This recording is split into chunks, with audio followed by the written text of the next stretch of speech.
రాష్ట్రాల్లో జరిగినటువంటి కొన్ని పరిణామాలను గమనిస్తే భగవద్గీతలో శ్రీకృష్ణుడు చెప్పినటువంటి కర్మ సిద్ధాంతం గుర్తుకు రాక తప్పదు. ఎవరు చేసుకున్నది వాడికే తిరిగి వస్తుందంట. నువ్వు ఈ సమాజానికి ఏమిస్తే అది నీకు తిరిగి వస్తుంది. అది అక్షరాల భారత రాష్ట్ర సమితి అనేటువంటి పార్టీకి మెదక్ జిల్లా నుంచి గెలిచినటువంటి 4 శాసనసభ్యులు నిన్న కేవలం శాంపుల్ చూపించినట్టు మేము భావిస్తూ ఉన్నాం. ఈ జిల్లా ప్రజలు భావిస్తూ ఉన్నారు.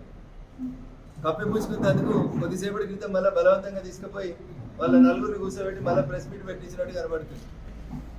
కానీ నేను చాలా సందర్భాల్లో ఒక సైన్స్ టీచర్గా చెప్పేటోని, భూమి గుండ్రంగా ఉంటుంది, మనం ఏం చేస్తే మనకు అది తిరిగి కొంతకాలం తర్వాత రిటర్న్ వస్తుంది అని చెప్పేవారు. మీరు అధికారంలో ఉన్నప్పుడు ప్రోటోకాల్ అనే పదానికి అర్థం లేకుండా చేశారు. ఎమ్మెల్యేలు పార్టీ ఎందుకు మారుతున్నారు సార్ అంటే, నియోజకవర్గాల్ని అభివృద్ధి చేసుకోవాలంటే అధికార పార్టీలోకి రావాలి. ప్రజలే వాళ్ళని దోలిస్తున్నారు. ఇది బావబామర్దులు వల్లించినటువంటి భగవద్గీత. ఇలా బావకు తెలియకుండానే ఈ జిల్లాకు సంబంధించినటువంటి 4 ఎమ్మెల్యేలు హరీష్ రావు గారి ప్రోత్సాహం లేకుండా, హరీష్ రావు గారి ప్రోత్బలం లేకుండా, హరీష్ రావు గారికి తెలియకుండానే ఈ 4 ఎమ్మెల్యేలు పోయి నిన్న ముఖ్యమంత్రి గారిని కలిసి వచ్చిర్రా. ఏం జరుగుతుంది అసలు మీ కుటుంబంలో అనేది ప్రజలకు తెలుసుకోవాలనుకుంటున్నారు.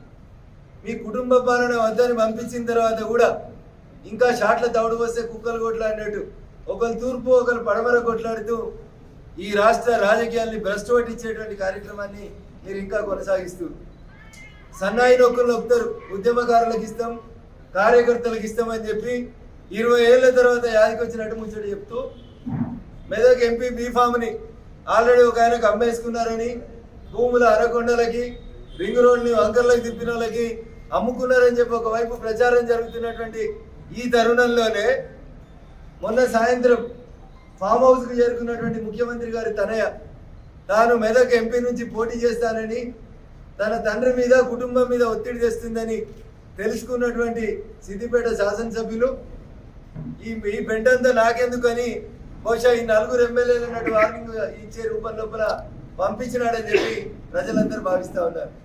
నేనైతే అనుకుంటా ఉన్నా, హరీష్ రావు గారి నోటీసులో లేకుండా, హరీష్ రావు గారి పర్మిషన్ లేకుండా ఈ 4 ఎమ్మెల్యేలు పోయి ముఖ్యమంత్రిని కలిసిరని నేను అనుకోవట్లేదు.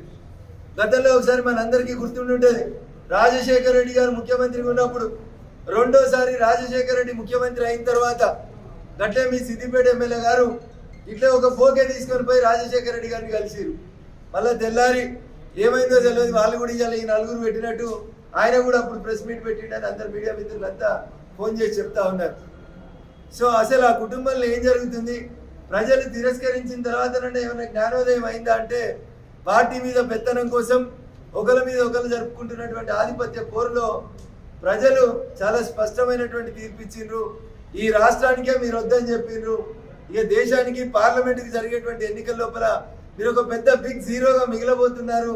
ఇది మీ కుటుంబ అంతర్గత కలహాల వల్ల జరుగుతున్నటువంటి ఇష్యూ తప్ప ఇంకొకటి కాదు. ప్రోటోకాల్ కోసం పోయినామని సన్నాయి నొక్కులు నొక్కుతారు. ఈ సన్నాయి నొక్కులు నొక్కుతున్నటువంటి వాళ్ళల్లో ఒక ఆయన ఇంతకుముందు మెదక్ పార్లమెంటు నుంచి ప్రాతినిధ్యం వహిస్తుండే. ప్రోటోకాల్ అంటే ఏందో ఆయనకి ఏమైనా అర్థమైందేమో అప్పుడు అడగాలి. ఇవాళ ప్రోటోకాల్ యాదికి వచ్చిందా? 2 రోజులు పోలీసు వాళ్ళు ఎస్కార్ట్ రాకపోతే మీకు భయం అవుతుందా? ఇప్పుడు ప్రోటోకాల్ ఎందుకు? మీరు అధికారంలో ఉన్నప్పుడు ప్రతిపక్ష ఎమ్మెల్యేలకు కనీసం నియోజకవర్గ అభివృద్ధి నిధులు కూడా ఇవ్వకుండా కళ్యాణ లక్ష్మి చెక్కులు పంపాలంటే 3 ఎమ్మెల్సీలు, ఎంపీలు, జిల్లా పరిషత్ చైర్మన్లను పంపించి ప్రతిపక్ష ఎమ్మెల్యేలను ఇబ్బంది పెట్టిన రోజు ఈ జ్ఞానం లేదా మనకి? ప్రోటోకాల్ అంటే ఆ రోజు తెలియదా? జిల్లా ఇన్ఛార్జి మంత్రి అడ్డం పెట్టి ఎమ్మెల్యేలకు వచ్చినటువంటి నిధులని దోసుకపోతే చివరికి కోర్టుకు పోయి పిటిషన్ వేసుకోవాల్సినటువంటి దుస్థితిని కల్పించారు. ఎవరు తెచ్చిరు ఈ దుష్ట సాంప్రదాయాన్ని? భారత రాష్ట్ర సమితి అనేటువంటి మీరు, మీ నాయకుడు చంద్రశేఖరరావు గారి నాయకత్వంలో మీరు ప్రతిపక్షాలని నిర్వీర్యం చేసుకోవాలని చూస్తే, నీవు నేర్పిన విద్యయే కదా నీరజాక్ష అని ఇలా 4 పోయారు, రేపు ఇంకో 5-6 పోతారు, మొత్తం 26 మంది జమ అయినాక నువ్వెట్లయితే కండువాలు కప్పినవో రేపు కాంగ్రెస్ పార్టీ కూడా నీకు అదే బుద్ధి చెప్తుంది. దాంట్లో ఇంకా డౌట్ ఏముంది? క్రిస్టల్ క్లియర్ కనబడుతుంది. నువ్వు కూడా అట్లే ఇద్దరిని నియోజకవర్గ అభివృద్ధి కోసమని, ప్రోటోకాల్ కోసమని ఇద్దరిని అప్పుడు 4 కలిసి మొత్తం నీకు 2/3 వచ్చిన తర్వాత ఒకటే రోజు కండువాలు కప్పి విలీనమైంది అన్నావు ఎల్పి. ఏం జరుగుతుంది? భూమి గుండ్రంగా టర్న్ అవుతా ఉంది. కాకపోతే నువ్వు చేయడానికి నీకు 7 ఏళ్ళు పట్టింది, వాళ్ళకి 7 నెలలు కూడా అవసరం లేనట్టుంది బహుశా కాంగ్రెస్ పార్టీ. ఎందుకంటే శతాధిక వృద్ధురాలు కాబట్టి, 100 సంవత్సరాల ఎక్స్పీరియన్స్ ఉంది కాబట్టి, నీలాంటి వానికి సరి అయినటువంటి రీతిలో బుద్ధి చెప్పేందుకు నీ సొంత ఎమ్మెల్యేలు, ఆఖరికి నీ అల్లుడు, వీళ్ళంతా కలిసి నీకేదో చేస్తున్నారనేది నీకు అర్థం కావాలి. అందుకని తెలంగాణ సమాజానికి, తెలంగాణ మేధావులందరూ కూడా నేను ఒకటే అప్పీల్ చేయదలుచుకున్నాను.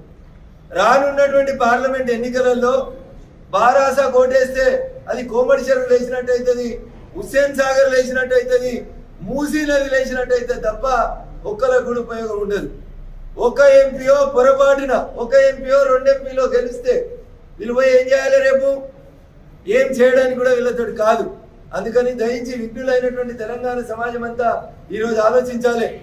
ప్రపంచమంతా నరేంద్ర మోడీ గారి నాయకత్వాన్ని స్వాగతిస్తూ ప్రపంచమంతా రామమయం వైపు నడుస్తూ ఉంటే ఈ రోజు మరి తెలంగాణ సమాజం ఎడిపోతుంది. రేపు ఎన్నికలు వచ్చినప్పుడు ఎవరి పక్షాన్ని నిలబడాలనేది ఒకసారి దయచేసి ఆలోచించాలని చెప్పి విఘ్నులైనటువంటి తెలంగాణ సమాజానికి ఈ సందర్భంగా అప్పీల్ చేస్తూ, నేను కర్మ సిద్ధాంతంతో ఈ ప్రెస్ మీట్ ఎందుకు ప్రారంభించిన అంటే, కర్మ మీకు చూపిస్తా ఉంది, కర్మ మీకు సమాధానం చెప్తా ఉంది, ప్రకృతి మీకు సమాధానం చెప్తా ఉంది. మీరు అసెంబ్లీకి నడవలేని స్థితిలలో మీ ఇంట్లో 2009లో ఎట్లయితే మీ అధ్యక్ష పదవిని గుంజుకోవడానికి కొట్లాటలు జరిగినాయో, ఆ రోజు 9 సీట్లు గెలిస్తే 2009లో ఎట్లాంటి కుమ్ములాటలు మీ కుటుంబంలో జరిగినాయో ఇలా మళ్ళీ సేమ్ రిపీట్ అవుతా ఉంది. కాబట్టి ప్రజలారా, బారాస అధ్యాయం మొన్నటి ఎన్నికలతోటి ముగిసింది. బారాసకి భవిష్యత్తు తెలంగాణలో లేదు. టిఆర్ఎస్ ని బారాసగా మార్చినప్పుడే వాళ్ళు పేగుబంధం తెంచుకున్నారు. వాళ్ళు ఈ ప్రజలతోటి మాకు సంబంధం లేదనుకున్నారు. ఇప్పుడు కూడా వాళ్ళు ఎంతసేపు ఎంపీ టికెట్లని ఎట్లా అమ్ముకుందాం, ఎట్లా డబ్బులు సంపాదించుకుందాం అనేటువంటి ఆశతోటి తప్ప ఈ తెలంగాణ సమాజానికి తెలంగాణతోటి బారాసతోటి ఉపయోగం లేదు. కాబట్టి ప్రజలు ఆలోచించి భారతీయ జనతా పార్టీని భవిష్యత్తులో జరిగేటువంటి పార్లమెంట్ ఎన్నికలలో ఆశీర్వదించాలని చెప్పి నేను ఈ సందర్భంగా ప్రజానీకానికి విజ్ఞప్తి చేస్తాను.